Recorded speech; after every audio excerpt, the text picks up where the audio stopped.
In the wake of the clergy sex abuse crisis, many lay Catholics are calling bishops out.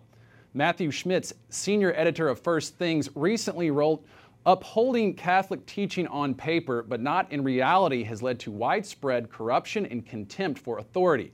Preserving the peace has required a culture of lies. This is the culture that allowed men like McCarrick to flourish. One way or another, we must sweep it away." Joining us now is Matthew Schmitz, senior editor of First Things. Matthew, solving this crisis, easier said than done. How do we sweep away that culture of lies, like you say?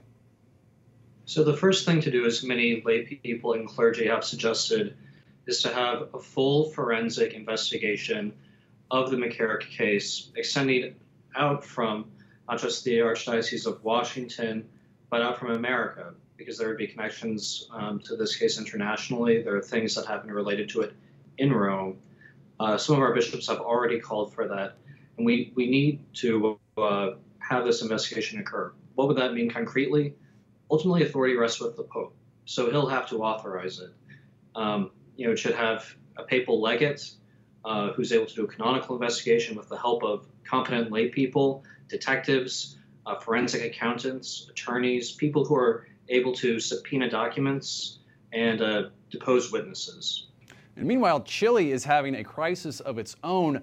All of the 31 Chilean bishops there offered their resignation after this sex abuse crisis broke there. Why haven't we seen that among American bishops, and should they come forward and offer their resignations now?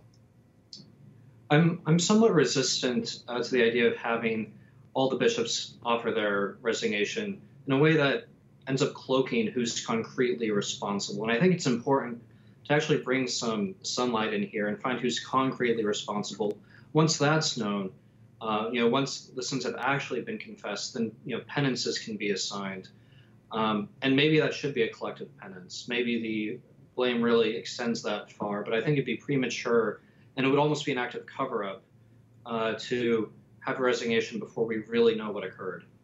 You also recently wrote that just as many bishops and priests rejected Pope Blessed Paul VI's teaching on contraception in Humanae Vitae, many bishops and priests have ignored the Vatican's call to prevent men with deep-seated homosexual tendencies, that's from the Vatican, from entering the priesthood. Is that what you meant when you said the clergy is upholding Catholic teaching on paper, but not in reality? And if that's the case, why is that happening? Absolutely.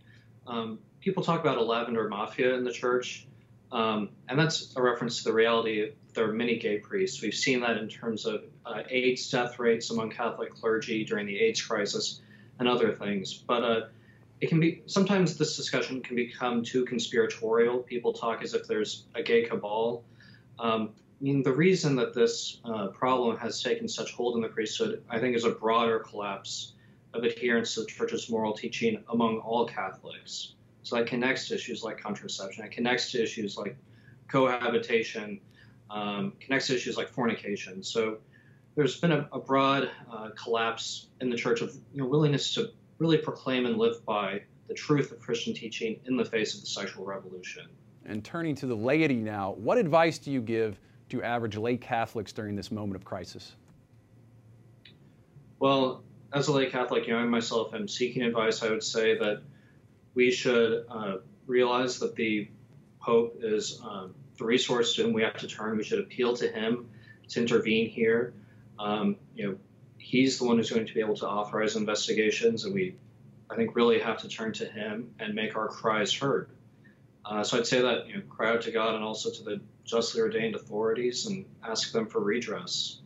Okay, Matthew Schmitz, senior editor of First Things, thank you for being here with us. Thank you, Mark.